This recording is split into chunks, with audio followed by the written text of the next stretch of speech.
이 시간에는 성경 말씀 말라기서 2장 2절을 중심으로 해서 하나님이 복을 주시지 않는 자라는 제 두 번째 시간을 갖겠습니다. 말라기서 2장 10절에 경고하시기를 우리는 한 아버지를 가지 아니하였느냐? 한 아버지의 지으신 바가 아니냐? 어째 우리가 각 사람이 자기 형제에게 괴사를 행하여 우리 열조의 언약을 욕되게 하느냐라고 말씀하셨습니다. 우리는 다 같이 하나님의 양자로서 창세전부터 선택을 받은 동기들입니다. 형제에게 간사한 거짓으로 미혹을 하여 열조가 하나님과 맺은 언약을 지키지 못하게 실족시켜 오히려 욕되게 할 수 있느냐는 것입니다. 그 말씀 보수에서 언급된 15가지 범죄를 살펴보면 이러합니다. 첫째는 말라기서 1장 6절로 7절을 통해 주님의 이름을 욕되게 하는 자라고 했습니다. 두 번째는 말라기서 1장 13절을 통해 주님의 제사, 오늘 예배를 경배하는 자라고 했습니다. 세 번째는 말라기서 2장 20절에서 주님의 명령을 마음에 안 들어온 자라고 했습니다. 네 번째는 말라기서 2장 11절을 통해서 괴사, 곧 거짓과 흉계를 행하는 자라고 했습니다. 다섯 번째는 말라기서 2장 11절에서 가정한 일을 행하는 자라고 규정하였고, 여섯 번째는 말라기서 3장 5절에 술수를 부리는 자요. 일곱 번째는 말라기서 3장 5절을 통해서 간음하는 자요. 여덟 번째는 말라기서 3장 5절을 통해 거짓 맹세하는 자요. 아홉 번째는 말라기서 3장 5절을 통해 품꾼의 싹스를 억울하게 하는 자요. 열 번째는 말라기서 3장 5절을 통해 과와 가부를 압제하는 자요. 11번째는 말라기서 3장 5절을 통해 나그네를 울게 하는 자요. 12번째는 말라기서 3장 5절을 통해 주님을 경외하는 자요. 13번째는 말라기서 3장 8절을 통해서 주님의 것을 도둑질하는 자요. 14번째는 말라기서 3장 13절을 통해서 완악한 말로 주님을 대적하는 자요. 15번째는 말라기서 4장 1절을 통해 교만한 자라고 규정하고 있습니다. 바로 이러한 자들에게 하나님께서는 복을 주시지 않으십니다. 사랑하는 성도 여러분에게는 이러한 10가지 중에 단 한 가지도 해당되는 죄를 범하지 않는 것을 알고 감사를 드리십시다. 오늘 하나님은 복 주시기를 기뻐하시는데 그 하나님께서 복을 주시지 않는 자가 어떤 자들이 성경 말씀을 발췌하여 세 가지를 본문으로 삼았습니다. 첫째는 속히 부자가 되고자 하는 자라고 했습니다. 두 번째는 마음을 강팍하게 하는 자라고 했습니다. 세 번째는 하나님의 성호를 막내게 되게 일컫는 자를 본문으로 삼고, 과연 그러한 짓 상고하는 가운데 성령의 감동 감화 역사하시며 힘입어 피차의 풍성한 은혜 받고 실천을 위한 결단하는 시간이 되시기를 예수님의 이름으로 간절히 축원드립니다. 첫 번째는 속히 부자가 되고자 하는 자라고 했습니다. 잠언서 13장 11절과 동 20장 21절을 찾아온 기록하기를 망령되이 얻은 재물은 줄어가고 손으로 모은 것은 늘어가느니라. 처음에 속히 잡은 산업은 마침내 복이 되지 아니하리라고 밝혀졌습니다. 우리나라 속담에도 급히 먹는 밥은 체한다라고 하였습니다. 천천히 음식을 잘 씹어서 소화시키게 되면은 몸의 건강을 유지하는 각종 영양소를 공급하여 우리 몸을 튼튼하게 만듭니다. 이와 같이 도박이나 복권을 통해서 이력천금을 얻거나 악행을 해서 망령되이 얻은 재물로 공돈처럼 넣겨서 셈이 예뻐지고 모이지를 않습니다. 모래사장에 물을 붓기와 똑같습니다. 급히 달궈진 냄비가 쉽게 식듯이 처음에 속해 성공한 일들은 항상 그렇게 쉽게 이루어지리라 착각하다 하는 일마다 마침내 복을 되지 않고 뚝방에 개미가 구멍을 뚫어놓은 것처럼 어느 날 갑자기 폐방하여 돌이킬 수 없게 된다는 것입니다. 그러나 땀을 흘리고 애를 써서 모은 재물은 시간은 걸릴수록 단단한 땅에 물이 고이듯 너름하는 갑니다. 잠언서 13장 11절에서도 기록하는 망령되이 얻은 재물은 줄어가고 손으로 모은 것은 너름만 가느니라고 하셨습니다. 여기서 망령되이 얻은 재물이란 불의한 방법으로 나물 속에 모은 재물을 말합니다. 이와는 반대로 손으로 모은 것은 자신의 능력대로 최선을 다해 정당한 방법으로 재산을 모은 것을 가리킵니다. 다른 쉽게 모은 불우한 재물은 그 가치를 모르기 때문에 쉽게 낭비하면 다시 가난하게 됩니다.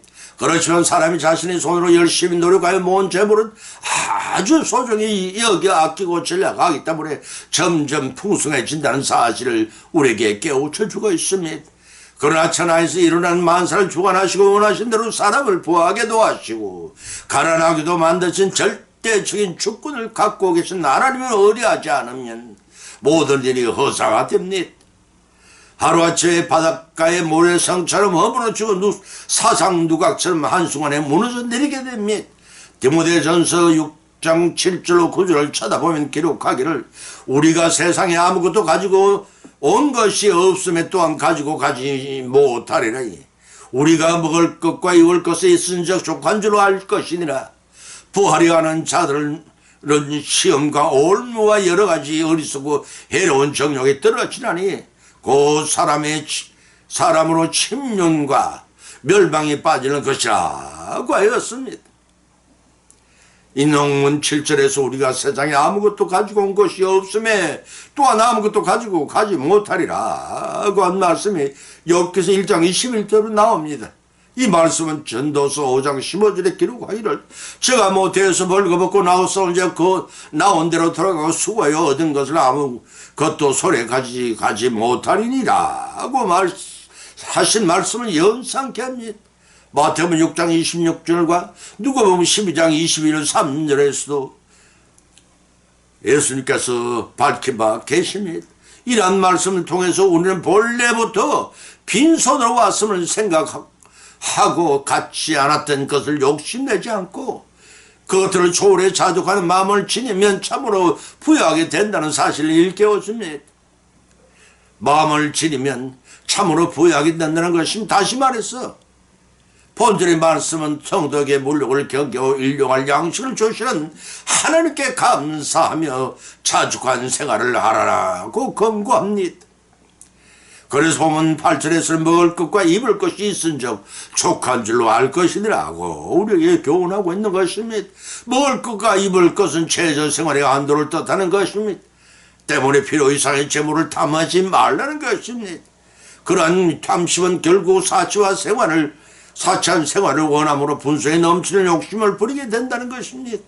따라서 우리가 세상을 떠난 날 탐심했던 물질을 하나도 가지고 갈 수가 없습니다. 가져가 보았자 무용지물이기 때문에 세상 사는 동안 물질의 축적에 힘쓸 것이 아니라 하나님 앞에 가지고 갈 믿음과 영혼을 청결하게 만드는 경건 생활에 힘쓰라는 것입니다. 여기에 분명히 짚고 넘어갈 사실은 본문의 저자 사도 바울이 최소한 먹을 것과 입을 것을만을 취하는 말이기보다는 어느 것에 궁극적인 관심을 두고 생활을 하느냐에 따른 가르침을 할 수 있습니다. 달리 말해서 먹고 입는 것에 대한 관심 이전에 하나님 나라와 그분의 의를 구하는 데 더 큰 관심을 가진 모든 것을 더해 주신다는 말을 해석할 수가 있습니다. 마태복음 6장 33절에서도 예수님께서 밝힌 바 계십니다. 때문에 본문 9절에서 부하려 하는 자들은 시험과 올무와 여러 가지 어리석고 해로운 정욕이 떨어지나니 라고 하였습니다. 여기서 부하려는 자란 본능적으로 갖고자 하는 인간의 선한 욕망을 추구하는 것을 말하는 것이 아닙니다. 물질 만능에 사로잡혀 자신의 욕구를 적절히 제어하지 못하고 수단 방법을 가리지 않고 남의 것을 탐하는 것은 죄악된 행실입니다. 이런 자들은 시험과 올무에 빠질 수밖에 없다는 겁니다. 때문에 어리석고 해로운 정욕에 빠져들게 된다는 것입니다. 이 말씀의 뜻은 재물에 대한 끊임없는 욕구가 양심의 눈과 귀를 멀게 하고 마비시켜 마침내 범죄하게 만든다는 것입니다. 야고보서 1장 15절에 기록하기를 욕심이 잉태한 즉 죄를 낳고 죄가 장성한 즉 사망을 낳느니라 하고 경고하고 있는 것입니다. 따라서 탐욕은 결국 사망에 이르는 어리석고도 여기서 보아하려는 자란 본능적으로 갖고자 하는 인간의 선한 욕망을 추구하는 것을 말하는 것이 아닙니다. 물질 만능에 사로잡혀 자신의 욕구를 적절히 제어하지 못하고 수단 방법을 가리지 않고 남의 것을 탐하는 것은 죄악된 행실입니다. 이런 자들은 시험과 올무에 빠질 수밖에 없다는 겁니다. 때문에 어리석고 해로운 정욕에 빠져들게 된다는 것입니다. 이 말씀의 뜻은 재물에 대한 끊임없는 욕구가 양심의 눈과 귀를 멀게 하고 마비시켜 마침내 범죄하게 만든다는 것입니다. 야고보서 1장 15절 기록하기를 욕심이 잉태한 즉 죄를 낳고 죄가 장성한 즉 사망을 낳느니라 하고 경고하고 있는 것입니다. 따라서 다음적은 결국 사망에 이르는 어리석고 해롭기 짝이 없는 것이요 이런 것들은 우리를 침령과 멸망에 빠지게 하는 것들이라 속히 부자가 되고자 하는 수단방을 가르지 않는 어리석은 자가 되지 말라는 것입니다. 결국은 이런 자들은 주님께서 재림하시는 을 후회하게 되고 하나님 복을 주시지 않는 자 중에 하나가 될 것임을 여러분이 명심하시기 바랍니다. 두 번째는 강팍해 하는 마음을 강팍해 하는 자입니다. 잠언서 28장 13절로 14절을 찾아보면 자기의 죄를 숨기는 자는 형통치 못하나니 죄를 잡고 바라는 자는 불쌍히 여김을 받으리라. 항상 경외하는 자는 복되거니와 마음을 강팍하게 하는 자는 재앙이 빠지리라 하고 하였습니다. 본문에서 강팍이라는 말은 굳세를 강, 괴팍할 팍, 성미가 깐깐하고 고집이 셈, 괴팍하고 융통성이 없음, 불순종, 고집이란 다양한 뜻을 지니고 있습니다. 사랑하는 성도 여러분, 우리 가운데서 죄와 그 요소들을 너무나 경홀히 여기는 습관이 없는지요? 스스로 하나님 앞에서 강팍해져서 교만해진 적은 없는지 돌이켜봐야 할 것입니다. 멸망에 이르기 전에 이것들을 민감하게 느끼고 돌이켜야 할 작은 제목들은 무엇인지 찾아내 회개해야 타락하지 않습니다. 프랑스의 신학자여 유능한 전문학자였던 라 프란시스의 실화입니다. 그는 어려서부터 머리가 비상하여 나이 35세가 되면 대학에서 법률을 가르치기도 했습니다. 한번 그가 노르망디 여행을 하던 중에 산길에 강도를 만나 가지고 있던 것들을 모두 빼앗긴 채 꽁꽁 묶여 나무에 매달린 공경을 겪기도 했습니다. 밤이 되자 인경이 끊어진 산길에 산짐승 울음소리만 들려올 뿐이고 무서워진 라 프란스는 하나님께 기도를 드리려고 했습니다. 그러나 오랜 동안 세상의 학문을 추구에 빠져 교회를 떠나 있던 그는 아무런 기도의 말을 할 수가 없었습니다. 그래서 라 프란스는 절망에 빠졌습니다. 오 하나님, 하나님처럼 오늘날까지 세상 학문에만 마음을 기울이다 보니 당신을 찬양할 수도 기도할 수도 없게 되었나이다. 하나님께서 오늘 저를 건져주신다면 저희 남은 생애를 하나님께 드리겠나이다. 밤새도록 매달린 채 울부짖던 라 프란스는 이른 새벽에 그곳을 지나가던 산직에 의해 구출이 되었습니다. 구출된 그는 적시로 여행을 중단하고 거기로 수도원을 들어가 모든 죄를 회개하고 수도사가 되었습니다. 그로부터 먼 훗날 대감독이 되어 크다란 공적을 남김으로 하나님께 영광을 돌렸습니다. 예수님께 비유로 말씀하신 돌아온 탕자의 이야기도 회개하고 집으로 돌아옴으로써 구원을 받았습니다. 그러나 다윗을 시기하여 질투하여 교회에 있을 때마다 죽이려 했던 강팍한 사울은 아들 요나단과 함께 블레셋과 싸우다가 길보아산에서 장인의 전사였고 제사장 엘리의 아들들은 강팍한 행실을 회개치 아니하다가 법궤를 가지고 갔다가 성량이는 큰 법궤를 빼앗기는 수모를 당함과 함께 전장에서 전사당하는 비극을 자초하고 말았습니다.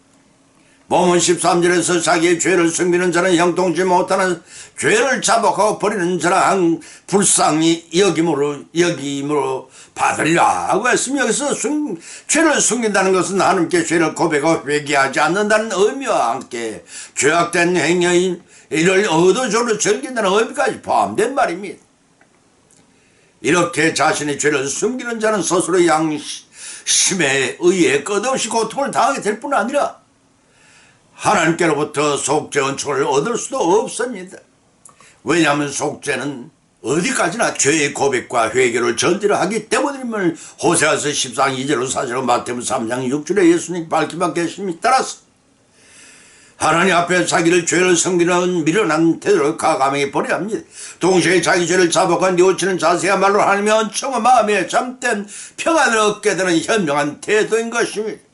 본문 14절에서 그와 같이 항상 경외하는 자는 복되거니와 마음을 강백해 하는 자는 재앙에 빠지리라는 말씀 중에서 경외하다 히브리 파하들은 많은 하나님의 신성을 인정하고 찬양할 때 쓰이는 말과는 다릅니다.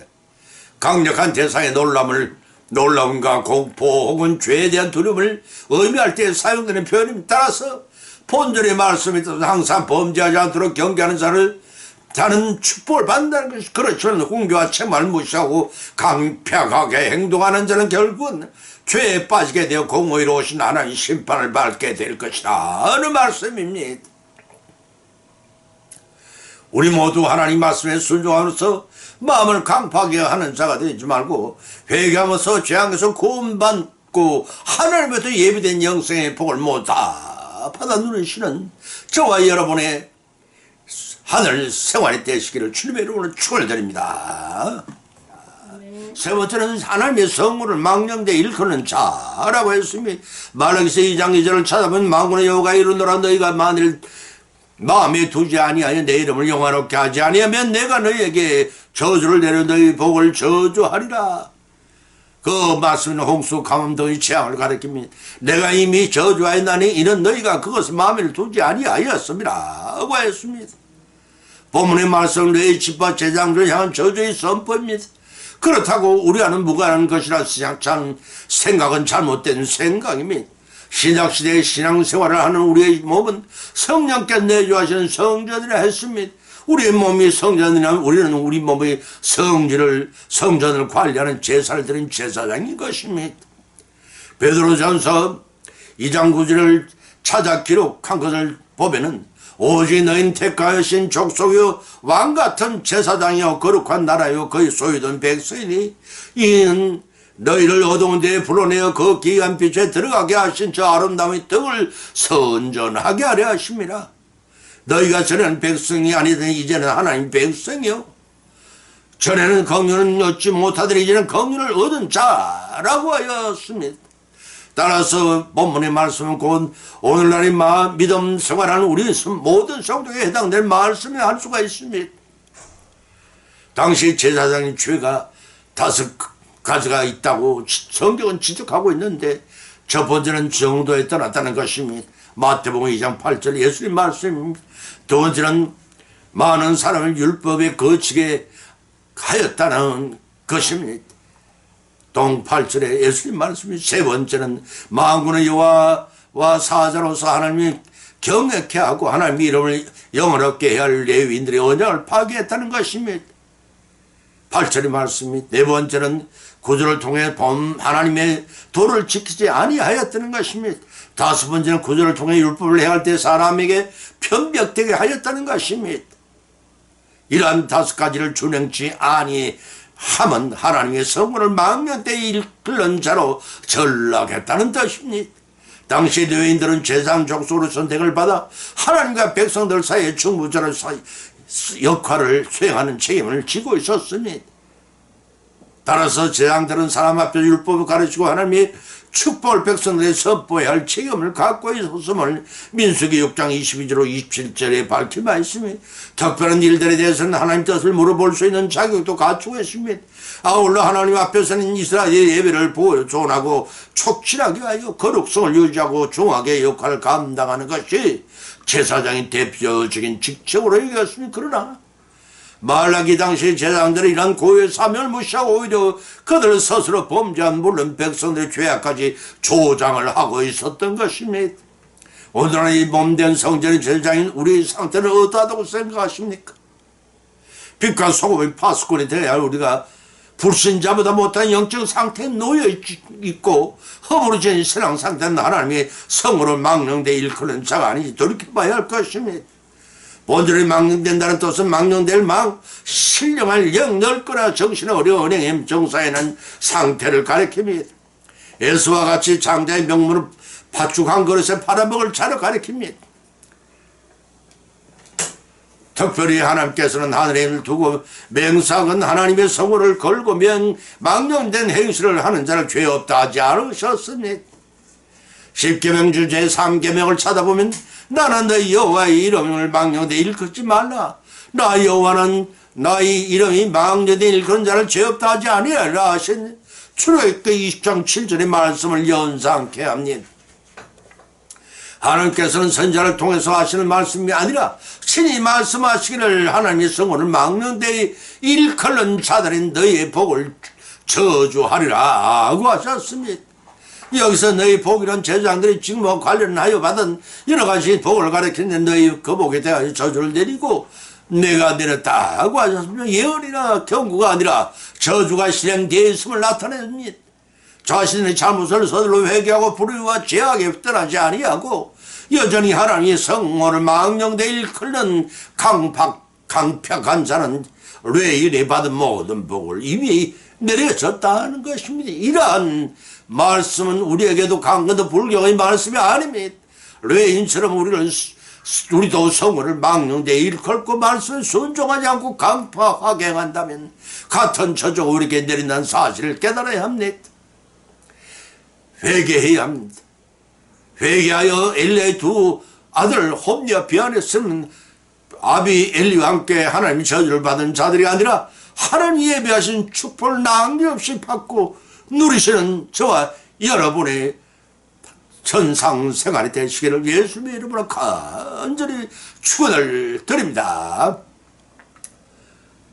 결론을 맺습니다. 오늘의 본 말씀은 상관한 가운데 피자 믿음대로 은혜를 받았고 또한 세 가지 교훈을 받은 줄 압니다. 첫 번째는 하나님의 복을 주시지 않는 자는 속히 부자가 되고자 하는 경망한 자라는 것입니다. 부자가 되기 위해 복의 근원이신 하나님까지도 팔아먹을 자이기 때문입니다. 두 번째는 하나님이 복 주시지 않는 자는 하나님의 훈계와 책망의 말씀을 무시하고 마음을 강팍하게 먹은 대로 행하는 자라는 것입니다. 세 번째는 하나님이 복을 주시지 않는 자는 하나님의 성호를 경외함 없이 망령되 일컬는 자입니다. 자기 자신의 유익을 위해 하나님의 성호를 두고 거짓 맹세하거나 서원하거나 만으로 여기는 자들이 바로 그러한 자들이라 할 것입니다. 우리에게는 이러한 요소들이 없는지 돌이켜보고 있다면 과감하게 제거하고 받은 말씀을 들은 것으로 거치지 말아야 합니다. 우리의 실생활 가운데 실천하고 적용하심으로써 말라기 당시의 제사장들처럼 범죄하지 말고 순종함으로써 천국 백성으로 인격체를 완성해 나가시는 저와 여러분이 되시기를 예수님의 이름으로 간절히 축원을 드립니다. 찬송가 278장을 올리겠습니다.